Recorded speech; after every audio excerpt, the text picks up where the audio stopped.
Hello guys, നമുക്ക് സാധാരണ ബോധം വരുന്നില്ല സൺഡേ ആണല്ലോ. അതുകൊണ്ട് ഇന്നൊരു വീഡിയോ എടുക്കുന്നു വിചാരിച്ചു ഗൈസ്. അപ്പോ എന്റെ നാട് കൊളുത്തുപുഴയിലാണ്. ഇന്ന് ഞാൻ നിങ്ങൾക്ക് കാണിച്ചു തരാൻ പോകുന്നതും ഇവിടുത്തെ കാഴ്ചകളാണ്. ഈ കാടിന്റെ സ്റ്റാർട്ടിംഗിലാണ് ഗൈസ് എന്റെ വീട്. അതുകൊണ്ട് തന്നെ കാട്ടിൽ നടക്കുന്ന പല കാര്യങ്ങളും എന്റെ വീട്ടിലിരുന്ന് എനിക്ക് കാണാം. ഇപ്പൊ കൊളുത്തുപുഴ കാടിനെ കുറിച്ച് ഒരുപാട് ഡോക്യുമെന്ററീസ് ഇറങ്ങി. എന്തോ ഡൈനോസർ കാടുകളായിട്ട് എന്തോ സിമിലാരിറ്റി ഉണ്ടെന്നോ അങ്ങനെ ഒരുപാട് വീഡിയോസ് ഞാൻ കണ്ടായിരുന്നു. അപ്പത്തോടുള്ള പ്ലാൻ ആയിരുന്നു ഗൈസ് ഒരു വീഡിയോ എടുക്കണമെന്ന്.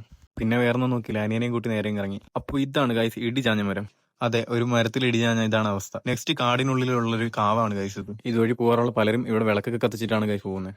ഞങ്ങൾ വീണ്ടും ഒരുപാട് മുന്നോട്ട് നടന്നു. ഞങ്ങൾക്ക് പരിചയമുള്ള വഴികളാണെങ്കിലും പുതിയ പുതിയ കാഴ്ചകൾ നിങ്ങൾക്ക് കാണിച്ചു തരാമല്ലോ. ഇത് കണ്ടോ ഗൈസ്, ഇതാണ് ഒരു പന്നിയുടെ സ്കെൽട്ടൻ. അതിന്റെ ബോഡിയൊക്കെ നശിച്ചു പോയി, ഇപ്പൊ സ്കെൽട്ടൻ മാത്രമേ ഉള്ളൂ. എങ്ങനെയോ ചത്തുപോയതാണത്. ഇതേപോലെ ഒരുപാട് കാഴ്ചകൾ ഇവിടെ കാണാൻ പറ്റും ഗൈസ്. അവിടുന്ന് കുറച്ചുകൂടി മുന്നോട്ട് പോയപ്പോഴാണ് ഞങ്ങൾ വേറെ കാര്യം കണ്ടത്. ഒരു മരം ഒടിഞ്ഞു വീണാണ് ഗൈസ്. ഒരു മരം വീണപ്പോഴത്തേക്ക് അത്രയും ഭാഗം ക്ലിയർ ആയി. അപ്പോൾ അത് എന്ത് വലിയ മരമായിരിക്കണം. ഇത് കണ്ടോ, ഇതെനിക്ക് അവിടെ കിടന്നിട്ട് വേറെ സാധനമാണ്. ഇതിന് നല്ല വൈൻ്റെ മണമായിരുന്നു ഗൈസ്. വൈനാന്നും പറഞ്ഞ് കഴിക്കാൻ നിന്ന കാറ്റ് പോകുന്ന മനസ്സിലായപ്പോൾ നൈസായിട്ട് കളഞ്ഞു. വീണ്ടും കുറെ കൂടി മുന്നോട്ട് പോയി. നടന്ന് നടന്ന് ഞങ്ങൾ കാട്ടിനകത്തുള്ള തോടിന്റെ അടുത്തെത്തി ഗൈസ്. ഈ തോടിന്റെ പേരാണ് ഗൈസ് വലിയ തോട്. സ്ഥലം ഇങ്ങനെയല്ലായിരുന്നു ഗൈസ്. ഇപ്പൊ ഫോറസ്റ്റ് ഡിപ്പാർട്ട്മെന്റ് എന്തോ സംഭവം ചെയ്യാനുള്ള പ്ലാനിങ് ആണ്. ആ കൺസ്ട്രക്ഷൻ വർക്കിന് വേണ്ടിയിട്ടുള്ള സാധനങ്ങളായിരിക്കും ഗൈസ് ഇത്. അതൊക്കെ പോട്ടെ, നിങ്ങൾ കുന്തിരിക്കത്തിന്റെ മരം കണ്ടിട്ടുണ്ടോ? ഇതാണ് ഗൈസ് കുന്തിരിക്കത്തിന്റെ മരം. ഈ മരത്തിന്റെ കറയാണ് കുന്തിരിക്കായിട്ട് ഉപയോഗിക്കുന്നത്. അതെ ഗൈസ്, ഈ മരത്തിന്റെ കരയാണ് നമ്മൾ വീട്ടിൽ കുന്തിരിക്കായിട്ടൊക്കെ കത്തിക്കുന്നത്. ഒരു രക്ഷയില്ലാത്ത മണമാണ് ഗൈസ് ഇതിന്. കണ്ടോ, ഇതും അവിടുന്ന് തന്നെ കിട്ടിയതാ. ഇത് എന്തിന്റെയാന്ന് എനിക്ക് അറിയില്ല. അറിയാവുന്നവർ കമന്റ് ചെയ്യുക ഗൈസ്. അതൊക്കെ കളഞ്ഞിട്ട് നമ്മൾ പോകാനാണ് പ്ലാൻ ചെയ്യുക ഗൈസ്. എത്ര വർഷം മണ്ണിനടി കിടന്ന് മരം.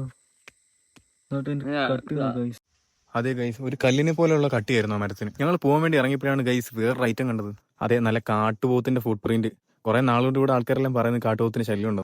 അതൊക്കെ കണ്ടിട്ട് നമ്മൾ നേരെ തിരിച്ച് വീട്ടിലോട്ട് നടക്കുകയാണ് ഗൈസ്. കൊളുത്തുപുഴ കാടിന്റെ 1% മാത്രമേ ഗൈസ് നിങ്ങളുടെ മുന്നിൽ ഞാൻ കാണിച്ചിട്ടുള്ളൂ. പറ്റുന്നവരാണെങ്കിൽ ഇടയ്ക്ക് ഇവിടേക്ക് ഒന്ന് വിസിറ്റ് ചെയ്യുക ഗൈസ്. അടിപൊളി സ്പോട്ടാണ്. അപ്പം see in the next video.